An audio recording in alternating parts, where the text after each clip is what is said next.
Balita ko, binibenta na yung manok mo. Ano? Binibenta na. Hanap po ko rin buyer. Ay nako, utoy, paano ko gari bebentay? Wala nga may gustong ano, bumili na rin. Biruin mo sa kakapait, aray cum laude. Tapos ay gold, ano pa?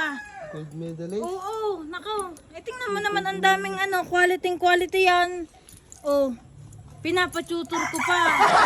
Tapos ibibilin lang ng Magkano, ano, re?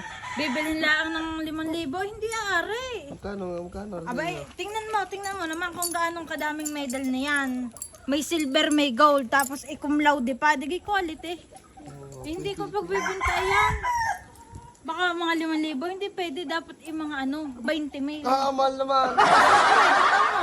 Quality. Binibitawan na din ng pag 20 mil. Ay, hindi pwede.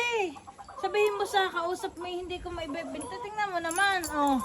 Quality. Ako binibenta. Kamahal pala yun yan. Kamahal.